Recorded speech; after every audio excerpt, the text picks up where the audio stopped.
Buenos días. Entonces, en esta parte del curso vamos a hablar acerca del deterioro de la función pulmonar y progresión de la enfermedad intersticial. La enfermedad intersticial comprende un grupo grande y variado de enfermedades que incluye enfermedades de causa desconocida como las neumonías intersticiales idiopáticas, así como enfermedades pulmonares intersticiales relacionadas con exposición ambiental o secundarias a otras enfermedades. La fibrosis pulmonar idiopática es la enfermedad más estudiada, caracterizada por fibrosis pulmonar progresiva, disminución de la función pulmonar y alta mortalidad, y ha sido considerado el prototipo de las enfermedades fibrosantes progresivas. Hay otros tipos de enfermedades pulmonares idiopáticas intersticiales también que desarrollan un fenotipo fibrosante progresivo similar en los mecanismos patogénicos y en el comportamiento clínico a la fibrosis pulmonar idiopática. Estas incluyen enfermedad pulmonar intersticial relacionada con enfermedades autoinmunes del tejido conectivo, por ejemplo, artritis reumatoidea, esclerodermia, polimiositis, dermatomiositis,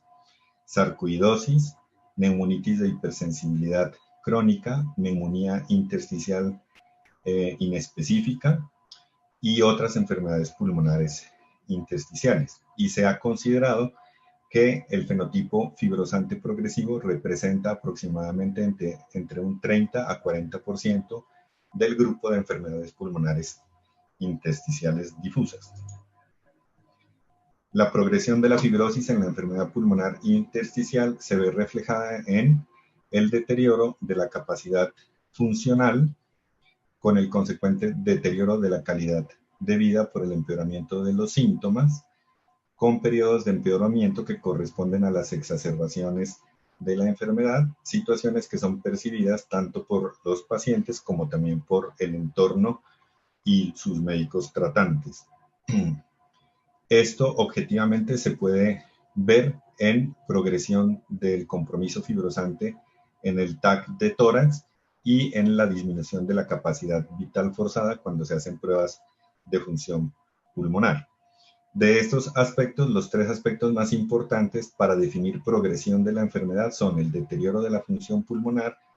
el aumento en la extensión del compromiso fibrosante en el TAC y la presencia de exacerbaciones a pesar de estar recibiendo un tratamiento farmacológico adecuado. En la fibrosis pulmonar idiopática, medir el cambio de la capacidad vital forzada en medidas seriadas ha sido un método aceptado para seguir el curso de la enfermedad y se ha usado como el punto final en varios estudios controlados aleatorizados. En la fibrosis pulmonar idiopática, una disminución del 10% o más en la capacidad vital forzada se correlaciona confiablemente con una menor sobrevida y puede usarse como un marcador sustituto de mortalidad. Es importante recordar que hay diferencias en el método que se utilice para calcular el deterioro de la capacidad vital forzada. La disminución puede ser absoluta o relativa. En la diapositiva se ejemplifica cada definición. Si, por ejemplo, en un lapso de 12 meses se hacen dos medidas de capacidad vital forzada, una disminución relativa del 10% significa, por ejemplo, que la capacidad vital forzada pase de 60% del predicho a 54% del predicho y se calcula con la fórmula que se ve aquí al lado, que es la capacidad vital de base menos la capacidad vital medida en el periodo que uno quiera seguir sobre la capacidad vital forzada de base. Un cambio absoluto significa, aquí en el ejemplo, que la capacidad vital forzada va a pasar del 60% al 50% y se calcula restando simplemente los valores porcentuales de ambas capacidades vitales forzadas. ¿Por qué sería importante esta aclaración? ¿Usar uno u otro método impacta la frecuencia de la medida o la capacidad para predecir mortalidad? En este trabajo se incluyeron dos cohortes de pacientes con fibrosis pulmonar idiopática que tuvieran dos medidas de capacidad vital forzada con 12 meses de intervalo. A la izquierda se ve que la frecuencia de una disminución de 10% o más en la capacidad vital forzada fue casi 2 veces más alta usando el método del cálculo relativo que utilizando el método del cambio absoluto, 30% versus 18% con una diferencia significativa. A la derecha, entonces, están las curvas de Kaplan-Meier,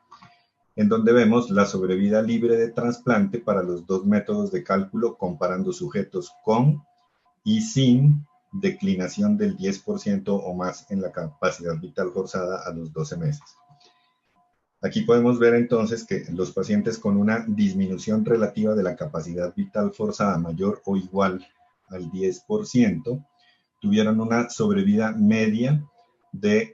libre de trasplante de 2.35 años comparado con 4.71 años si la declinación era menor del 10% con el método relativo. Con el método absoluto vemos que los pacientes que tuvieron una declinación del 10% o más tuvieron una sobrevida de 2.03 años comparada con 4.55 años si se calculaba con el método absoluto. Luego, la elección del método tiene implicaciones potenciales para la práctica clínica y el diseño de estudios clínicos. Clínicamente, el uso del método absoluto falla en identificar casi la mitad, como vemos aquí, la mitad de los pacientes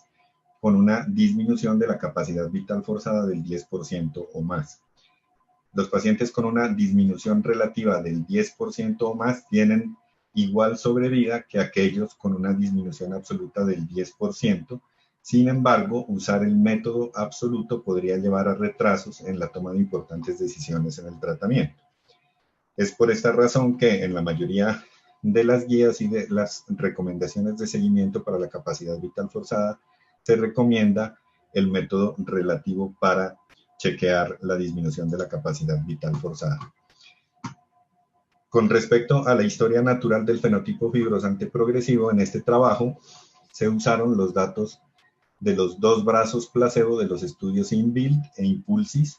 para investigar la historia natural de la enfermedad pulmonar intersticial fibrosante progresiva. Los pacientes en los dos estudios INPULSIS tuvieron el diagnóstico de fibrosis pulmonar idiopática y los pacientes en el estudio INBUILT tuvieron el diagnóstico de enfermedad pulmonar intersticial fibrosante progresiva diferente a fibrosis pulmonar idiopática. En este estudio definieron progresión como disminución relativa del 10% o más en la capacidad vital forzada en los 24 meses anteriores al ingreso al estudio. Esa fue una definición. La otra fue disminución relativa de un 5 a un 9% en la capacidad vital forzada más empeoramiento de síntomas o extensión de la fibrosis en el TACAR. Esto a pesar de estar recibiendo un tratamiento adecuado. En este estudio entonces compararon la tasa de declinación de la capacidad vital forzada en mililitros por año y la tasa de mortalidad a las 52 semanas del grupo placebo INBUILT contra el grupo placebo INPULSIS. Entonces, ¿qué se vio? La tasa anual media de caída de la capacidad vital forzada en el INBUILT, que fueron 331 pacientes, comparado con el INPULSIS, que fueron 423 pacientes, fue de 192 y de 221 respectivamente, pero no hubo diferencias significativas entre los dos grupos placebo. Cuando en el estudio INBUILT se tomaron solamente los pacientes que tenían un patrón tomográfico similar al de la neumonía intersticial usual y se compararon con el grupo placebo del INPULSIS, se encontró que numéricamente la disminución de la capacidad vital forzada era un poco más alta, pero entre los dos grupos no hubo una diferencia estadísticamente significativa. Cuando se hizo la misma comparación, pero tomando solamente los pacientes del INBUILT que tenían una tomografía sin el patrón similar a la neumonía intersticial usual, sí se vio una diferencia significativa en la declinación de la capacidad vital forzada, siendo mayor en el grupo placebo del INPULSIS con 224 mililitros por año versus 160 mililitros por año en el INBUILT,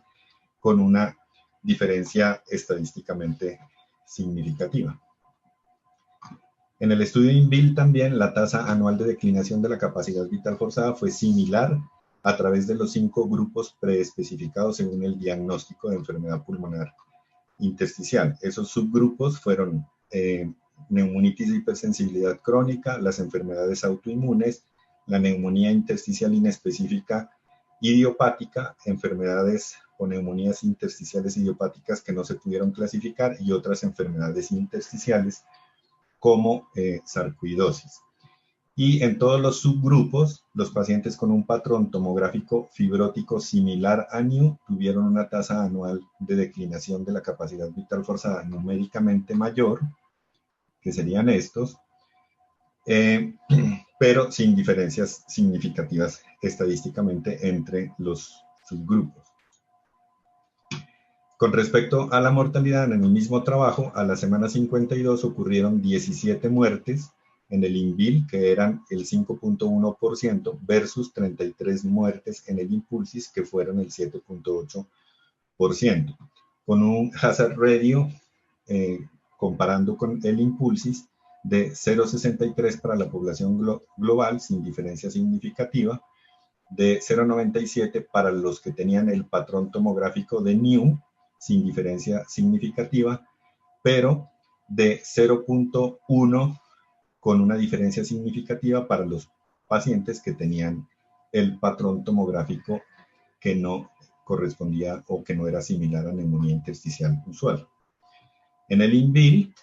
una disminución relativa de la capacidad vital forzada de más del 10% se asoció con un elevado riesgo de muerte a la semana 52 en la población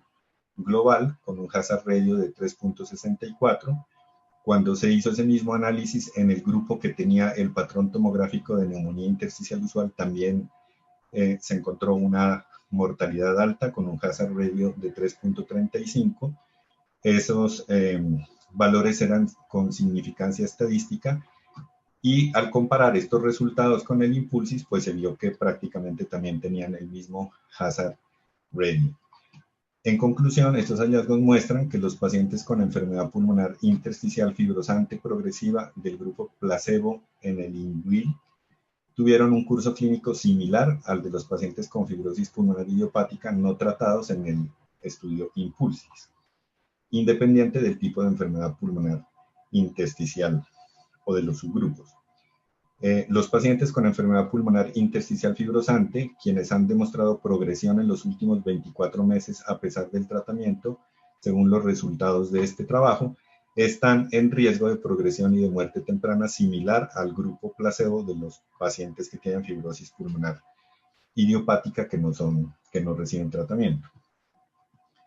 Hay poca información sobre la frecuencia y características de esta población fuera de los estudios clínicos,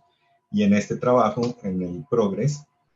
se evaluaron las características y desenlaces de los pacientes con enfermedad pulmonar intersticial fibrosante progresiva, diferente a fibrosis pulmonar idiopática, en una cohorte clínica en vida real de un único centro hospitalario en Francia, en Lyon. Y este es un estudio observacional de naturaleza retrospectiva que incluyó 165 pacientes con una duración media de seguimiento de 46 meses. Ninguno de estos pacientes estaba recibiendo tratamiento antifibrosante. Este es el cuadro que muestra cómo estaban repartidos esos pacientes, y estaban como neumonitis de hipersensibilidad, neumonía intersticial idiopática, enfermedad pulmonar no clasificable, enfermedad pulmonar autoinmune y otras enfermedades. Y se excluyeron del análisis los pacientes que tenían tratamiento antifibrótico, que tenían tromboembolismo pulmonar, que tenían sobreposición, enfisema, fibrosis, falla cardíaca o alguna infección que no permitiera definir con tranquilidad, digamos, la progresión. ¿Qué se encontró? Que los resultados demostraron que hubo una declinación lineal de la capacidad vital forzada a partir de los 12 meses, desde 136 mililitros hasta 570 mililitros cuando se terminó el seguimiento a los 84 meses.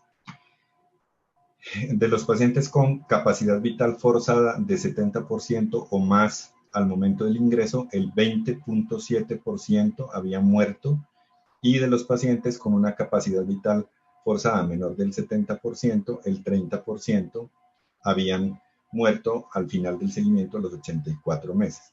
Numéricamente, parecería que hubiera una diferencia entre tener capacidad vital forzada mayor o menor del 70%, sin embargo, en el análisis univariado no se encontró una diferencia significativa estadísticamente con respecto a la capacidad vital forzada de base.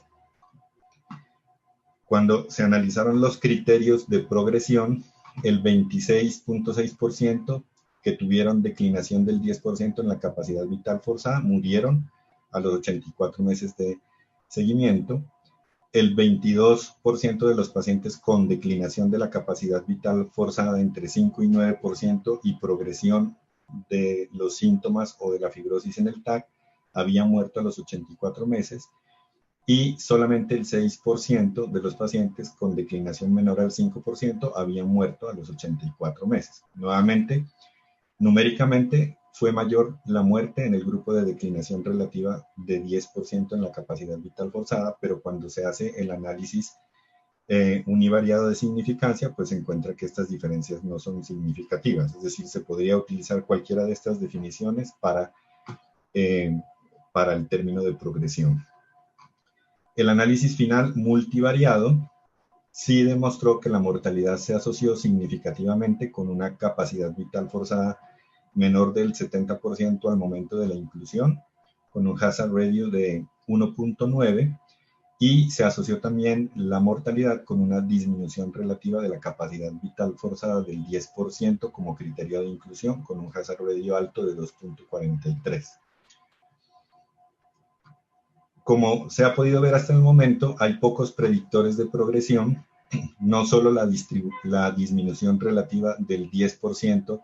se ha considerado en la definición del fenotipo fibrosante progresivo, también se ha propuesto que demostrar la variabilidad de la capacidad vital forzada haciendo espirometrías diarias en casa en los pacientes con fibrosis pulmonar idiopática puede aportar información acerca del curso clínico de la enfermedad. En este trabajo se incluyeron 47 pacientes, 20 pacientes con fibrosis pulmonar idiopática y 27 pacientes con enfermedad pulmonar intersticial no fibrosis pulmonar idiopática, y se les hizo seguimiento de la capacidad vital forzada diaria durante 16 meses por periodos de 28 días. Durante el estudio, 12 de los 47 pacientes, o sea el 30%, tuvieron progresión de la enfermedad, 5 del grupo de fibrosis pulmonar idiopática y 7 del grupo de enfermedad pulmonar intersticial no fibrosis pulmonar idiopática,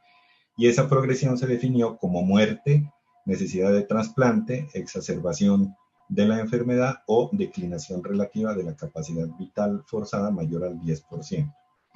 En esta gráfica entonces se ve que en los primeros 28 días, es un ejemplo de todo el seguimiento, en los primeros 28 días, un grupo de pacientes tuvo una alta variabilidad en las medidas de la capacidad vital forzada con una media de 5.9, pero se pudo discriminar que los pacientes que tuvieron una enfermedad progresiva tuvieron una mayor variabilidad de la capacidad vital forzada medida diariamente que los pacientes que permanecieron estables durante el seguimiento, quienes tuvieron una variabilidad de 4.8%. Y cuando se hace el análisis multivariado, se encuentra que la variabilidad de la capacidad vital forzada tiene un hazard ratio de 1.2 para predecir progresión de la enfermedad en comparación con otras variables como la edad del género o la capacidad vital de base. El punto de corte óptimo para diferenciar entre alta y baja variabilidad en este trabajo fue de 7.9%. En el análisis de sobrevida se encontró entonces que la sobrevida libre de trasplante fue de 37.5% en los pacientes con una alta variabilidad, que sería esta gráfica roja, versus 77% para los pacientes que tuvieron una baja variabilidad con una significancia estadística buena. Se sugiere entonces con los resultados de este trabajo que la espirometría en casa para el seguimiento de la capacidad vital forzada podría ayudar a detectar pacientes en riesgo de progresión y a tomar una medida terapéutica antes de esperar la declinación fija de la capacidad vital forzada como un criterio para definir progresión. Con esto entonces podemos concluir que el fenotipo progresivo puede representar hasta un 40%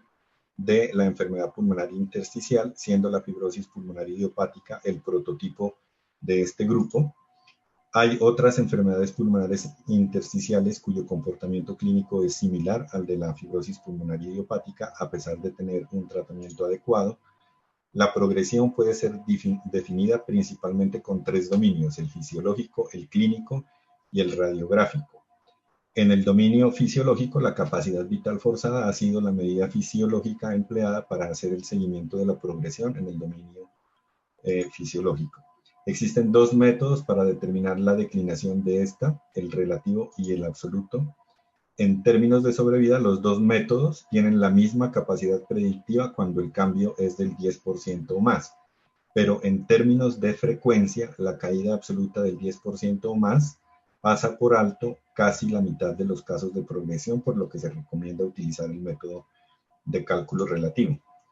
Los pacientes con el fenotipo fibrosante progresivo tienen una declinación funcional y una sobrevida libre de trasplante similar a la de los pacientes con fibrosis pulmonar idiopática, una capacidad vital forzada menor del 70%, una disminución relativa de la capacidad vital forzada del 10% o más son predictores de sobrevida y de progresión de la fibrosis en estos pacientes.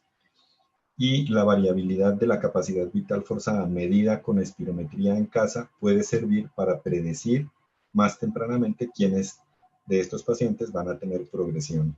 de la enfermedad.